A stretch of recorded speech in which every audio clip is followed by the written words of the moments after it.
हमारे विभिन्न ज्ञानवर्धक कार्यक्रम देखने के लिए आप हमें अभी सब्सक्राइब करें, बेल आइकन को प्रेस करें ताकि आप देख सकें हमारा कार्यक्रम सबसे पहले। और अधिक जानकारी के लिए फेसबुक पेज को लाइक करना न भूलें। जय माँ इंद्राक्षी।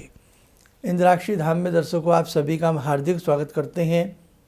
आज के दिन जिन जातकों का जन्मदिवस है, मैरिज एनिवर्सरी है, उन सभी को हमारी तरफ से बहुत बहुत शुभकामनाएं। आज का पंचांग 7 नवंबर सन 2020 दिन शनिवार, कार्तिक माह, कृष्ण पक्ष, संवत 2077, तिथि षष्ठी, नक्षत्र पुनर्वसु। और साथ में पुनर्वसु नक्षत्र का समय भी बता देता हूँ क्योंकि कुछ लोग जानना चाहते हैं। 8:04 तक पुनर्वसु नक्षत्र है।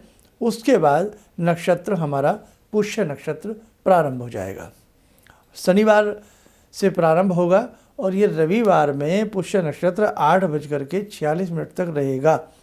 जो पुष्य नक्षत्र में बहुत सारी जड़ें, बहुत सारी चीज़ें धारण करना चाहते हो तो कल सुबह वो 8:46 से पहले पहले धारण कर लें। राहु काल 9 से 10:30, दिशाशूल पूर्व दिशा। दर्शकों, गुरु एक बच्चे की भांति हमारी उंगली पकड़ करके हमें आध्यात्मिक पगडंडी पर चलना सिखाते हैं। एक माँ जैसे बच्चे की उंगली पकड़ करके उसे चलना सिखाती है, उसे जीवन जीना सिखाती है, उसे खाना सिखाती है, बोलना सिखाती है, वैसे ही हमारे गुरु आध्यात्मिक जितनी भी ABCD है वो हमें सारी सिखाते हैं। जीवन में हमें गुरु अवश्य बनाने चाहिए। गुरु प्रकाश का कार्य करते हैं। जितना भी जीवन में अंधकार है वो सारा का सारा गुरु कृपा से दूर हो जाता है। कई बार हम जीवन में बड़ी बड़ी साधनाएं करते हैं लेकिन वो साधनाएं हमारी विफल होती हैं। उसका कारण कि हमारे गुरु नहीं है। किसी भी साधना को साधने के लिए, किसी भी मंत्र को चैतन्य बनाने के लिए, आध्यात्मिक पगडंडी का मुसाफिर बनने के लिए हमें गुरु की नितांत आवश्यकता होती है। परम पूज्य गुरुदेव कहा करते थे कि गुरु व्यक्ति नहीं है, गुरु एक शक्ति है। ये वास्तविकता है। इसलिए आपका कोई मंत्र कार्य ना कर रहा हो, आपके किसी मंत्र से आपका वो मंत्र फलीभूत ना हो रहा हो, आपके जीवन में घनघोर अंधेरा छा गया हो, तो कहीं ना कहीं समर्थ गुरु का पल्ला पकड़ लीजिए, छोड़िएगा मत। लेकिन आज मैं कुछ ऐसी बातें भी आपको कहना चाहता हूँ, कृपया आप बारीकी से सुने, ध्यान से सुने। मतलब कई बार हम जिंदगी की चकाचौंध देख करके गुरु बनाते हैं कि साहब गुरु के कितने शिष्य हैं। ये हम मन में कई बार सोच लेते हैं बहुत लोग कि जितने ज़्यादा शिष्य उतने अच्छे गुरु। किसने कहा ऐसा आपसे? मैं आपको ऐसे अनेकों उदाहरण दे सकता हूँ कि जिन्होंने कोई शिष्य ही नहीं बनाए, और शिष्य बनाए भी तो गिनती के 4 शिष्य, 5 शिष्य। आपको भी मालूम है, ऐसे आपने बहुत प्रकरण देखे होंगे।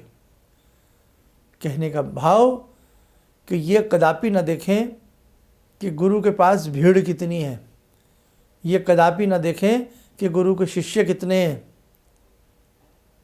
श्रीमद् भागवत गीता को पढ़ो।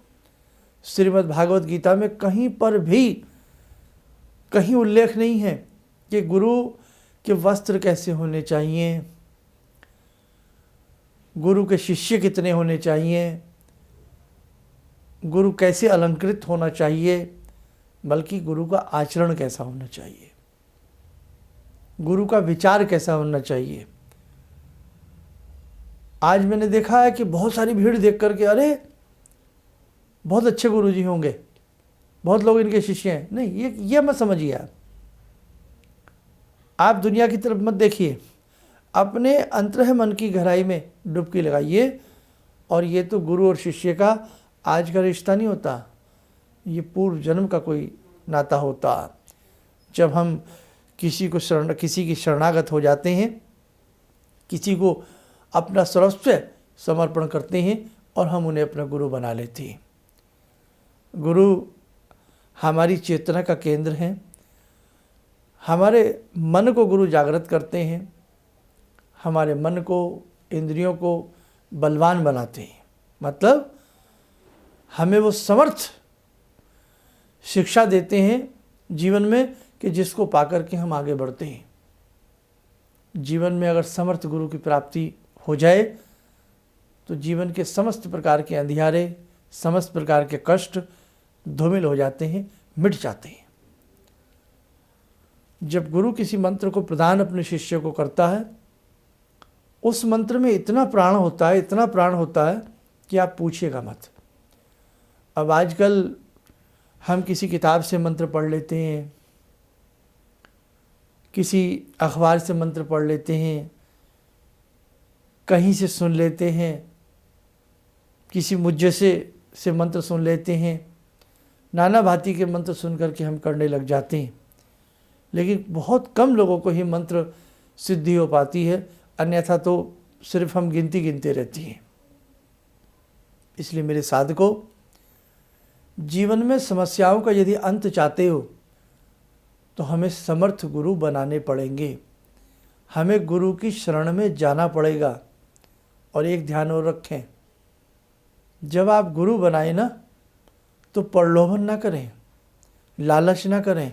अरे मैंने तो गुरु दीक्षा इसलिए ली थी मेरे घर में बेटा हो जाता, अरे मैंने तो इसलिए गुरु दीक्षा ली थी मेरे बच्चे पास हो जाते, मैं धन्ना सेठ बन जाता।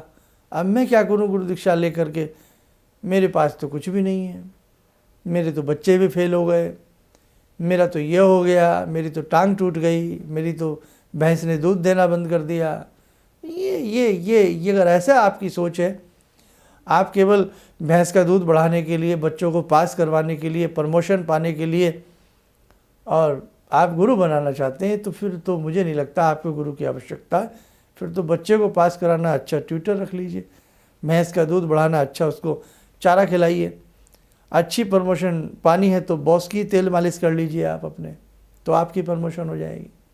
नहीं साहब, देखो गुरु इन सब चीज़ों से हटके है। गुरु रूह को भी प्रकाशित कर दे, आपके जीवन को माला माल बना दे, आपके जीवन में सर्वस्व वैभव भर दे। जैसे एक रंगकार मूर्ति को इतना शानदार रंग देता है कि साहब पूछिएगा मत। तो जब गुरु शिष्य को देने पर आता है ना, बिना मांगे दे देता है।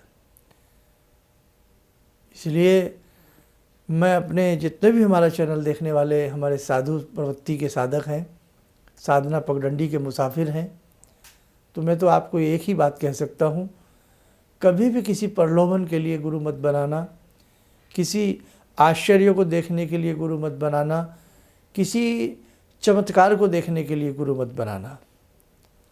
गुरु बनाना अपने जीवन को सुधारने के लिए, गुरु बनाना मोक्ष की प्राप्ति के लिए, गुरु बनाना ईश्वर को प्राप्त करने के लिए, गुरु बनाना इंसानियत को पैदा करने के लिए, गुरु बनाना अपनी इंद्रियों को वश में करने के लिए, गुरु बनाना अपने अंदर इंसानियत पैदा करने के लिए, गुरु बनाना नेक नियति पर चलने के लिए, पुनर्जन्म की यात्रा में सुधार करने के लिए गुरु बनाना, किसी प्रलोभन के लिए गुरु मत बनाना।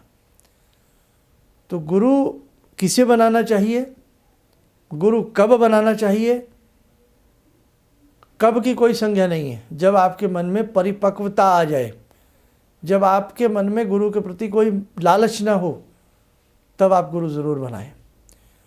जीवन में कुछ उच्च शिक्षा प्राप्त करना चाहते हैं, जीवन के उद्देश्यों को सारभूत करना चाहते हैं, तब आपको गुरु बनाना चाहिए। और गुरु किसे बनाना चाहिए, जिसके मन में गुरु के प्रति प्रलोभन ना हो, जो किसी आश्चर्य की, किसी दिखावे की लालसा ना रखता हो, अपने गुरु के प्रति जिसका हृदय, जिसका मस्तिष्क, जिसका मन सब कुछ गुरु के चरणों में न्यौछावर हो जाए, उसे गुरु बनाना चाहिए। धन की लोलुपता के लिए, मेरे काम सुधर जाएंगे इस लोलुपता के लिए ऐसे व्यक्ति को गुरु नहीं बनाना चाहिए। गुरु मामूली नहीं है। आज के समय में एक अच्छा शिक्षक मिलना बहुत मुश्किल है। आज के समय में एक अच्छा मैकेनिक मिलना बहुत मुश्किल है। आज के समय में एक अच्छे डॉक्टर मिलना मुश्किल है। आज के समय में अच्छा व्यक्ति मिलना मुश्किल है। बुरा मत मानना, मैं बड़ा स्पष्ट बोल रहा हूँ। कोई भी बाजार से चीज़ खरीदने जाते हैं, डर बैठ जाता है ख़राब ना निकल जाए। तो आज के समय अच्छी चीज़ मिलना मुश्किल है। हम गुरु की बात कर रहे हैं। तो अगर हमारा भाग्य है, हमारा सौभाग्य है कि हमें जीवन में कोई अच्छे शिक्षक मिले, हमें जीवन में कोई अच्छे गुरु मिले, तो मेरे साधकों अपने जीवन को न्यौछावर कर दीजिए। गुरु बार बार नहीं मिलते। गुरु बहुत किस्मत से मिलते हैं। गुरु बहुत सौभाग्य से मिलते हैं। हम अपना सौभाग्य समझते हैं। पंडित श्री राम शर्मा आचार्य हमें गुरु प्राप्त हुए, बहुत सौभाग्य समझते हैं। हम कक्षा 6 या 7 में रहे होंगे, हमें तब से गुरु मिले और तब से लेकर के आज तक उन्हीं की उंगली हम पकड़े हुए हैं। उन्हीं के सहारे हम चलते हैं, उन्हीं के सहारे हम बोलते हैं, उन्हीं के सहारे हम आप खाते हैं, उन्हीं के सहारे हम पीते हैं, उन्हीं के सहारे हम जीते हैं, उन्हीं के सहारे हम आपको समझाते हैं। वही हमें चेताते हैं, वही हमें समझाते हैं। लेकिन मैं कहना नहीं चाहिए अपने, मुझे ये बातें अच्छी नहीं देती। मैंने कभी ये नहीं सोचा कि गुरुजी मुझे ये दिला दो, गुरुजी मुझे ये दे दो। बस गुरुजी आपका हाथ हमारे सर पर रहे, आपका आशीर्वाद हमें प्राप्त होता रहे। इससे बड़ी हमारे लिए कोई दुनिया की शक्ति नहीं हो सकती। यार दोस्त साथी संगी सब मिल जाएंगे, फ्रिज कूलर पंखे मशीन बहुत बार खरीद सकते हो, लेकिन गुरु को खरीदा नहीं जा सकता। इसलिए ध्यान रखना, जब भी गुरु बनाए कोई प्रलोभन मत रखना। अब मैं बहुत लोग हमसे कहते हैं गुरु दीक्षा दे दीजिए, गुरु दीक्षा दे दीजिए। बहुत लोग बहुत लंबे समय से इंतजार में हैं कि हम उन्हें गुरु दीक्षा दें, बहुत लंबे समय से इंतजार में, मालूम है मैं। लेकिन मन पकाइए, मन पकाइए, अच्छे से मन पकाइए, अच्छे से जुड़ने का हमसे प्रयास करिए। अगर आप इंद्राक्षी धाम संस्थान से दीक्षा लेना चाहते हैं तो ध्यान रखिए हमारी बात ये। तो गुरु जीवन में जरूर होना चाहिए, और गुरु बन गति नहीं। जब हम छोटे से पढ़ते होते थे ना, छोटे से पढ़ते होते थे, छोटे से पढ़े बड़े बड़े हो गए, सबसे पहली गुरु हमारी माँ सबकी होती है। फिर वही माँ हमें स्कूल भेजती है, डांटती भी है, धमकाती भी है, प्यार भी करती है। जाना नहीं चाहता बच्चा स्कूल, बहुत बच्चे जाना नहीं चाहते, भेजती है। फिर वहाँ 1 गुरु 2 गुरु, फिर क्लासें बदलती हैं, दर दर हम आगे बढ़ते हैं। 6 सब्जेक्ट हो जाते हैं तो 6 गुरु बन जाते हैं। फिर हम सबसे पढ़ते हैं, सभी हमारे गुरु हैं। कॉलेज देखते हैं, फिर किसी से कुछ सीखते हैं, वो हमारा गुरु बन जाता है। जीवन में हम अनेकों गुरु बनाते हैं, लेकिन इन सब गुरुओं के बावजूद जो जीवन को शांत कर दे, जो जिज्ञासाओं को शांत कर दे, जो मन में शांति का वास पैदा कर दे, जो प्रभु मिलन के लिए एक हमारा बहुत अच्छा माध्यम बन जाए, आध्यात्मिक पगडंडी का हमें एक मजबूत मुसाफिर बना दे, हमें मोक्ष की प्राप्ति करा दे, ऐसा गुरु जीवन में एक ही बार प्राप्त होता है। समझे? तो ध्यान रखना, कहीं से भी गुरु दीक्षा लेना, कोई लालच मत करना, कोई प्रलोभन मत करना, किसी कौतूहल में आके गुरु मत बनाना, किसी आश्चर्य के लिए कोई गुरु मत बनाना। जीवन जीने के लिए गुरु बनाना। और मेरा तो ये कहना है कि मरने से पहले जीवन जी लो, क्योंकि आज जीवन बड़ा कारकंटक बन चुका है सबका। इसलिए जो छोटी सी लाइफ बची है ना, जो थोड़ा सा जीवन बचा है, किसी को नहीं पता कि अगले पल क्या होने वाला है, लेकिन जो थोड़ा सा भी जीवन बचा है ना, अब उसे शानदार तरीके से जीना है, उसे अच्छे तरीके से जीना है। और वो जीवन जीने की कला हमें एक अच्छे गुरु के साथ प्राप्त हो सकती है। इससे ज़्यादा कुछ मैं आपको नहीं समझा सकता। आइए, अगर किसी का मन ये हो कि हम किसी स्थूल काया को गुरु नहीं बना सकते, जैसे मैं आपको दिख रहा हूँ, स्थूल शरीर में आप हैं, तो ऐसी स्थिति में शास्त्र ने कहा है कि हम भगवान शंभु को, शिव शंभु को अपना गुरु बना सकते हैं। तो आइए आज की ध्यान साधना में जुड़ते हैं हम भगवान शिव शंकर से। ॐ आत्मा त्वं गिरिजामति सहचरा प्राणा शरीरं गृहं पूजा ते विषयोपभोग रचना निद्रा समाधिस्थिते संचारा पदयो प्रदक्षिण विदेः श्रोत्राणि सर्वागिरो यद्यात् कर्म करोमि तद्दखिलं शम्भोस्तवाराधनम् चन्द्रोद्भासितशेखरे स्मर हरे गंगाधरे शंकरे सर्पे भूषितकण्ठकर्णविवरे नेत्रोत्तवे स्वानरे दन्ते त्वकृतसुन्दरां वरदरे त्रैलोक्यसारे हरे मोक्षार्तिं कुरु चित्तवृत्त्यमचलं मन्येस्तु किं कर्म वे वन्दे देव उमापतिं सुरगुरुं वन्दे जगत्कारणं वन्दे पन्नगभूषणं मृगधरं वन्दे पशूनां पतिं वन्दे सूर्यशशाङ्कवह्निनयनां वन्दे मुकुन्दप्रियं वन्दे भक्तजनश्रयं च वरदां वन्दे शिवं शङ्करम् ॐ कर्पूरगौरं करुणावतारं संसारसारं भुजगेन्द्रहारं सदा वसन्तं हृदयारविन्दे भवं भवानी सहितं नमामि भवं भवानी सहितं नमामि। कवच बना लें, ध्यान करें, शंकर जी का आशीर्वाद हम सबके ऊपर बरस रहा है।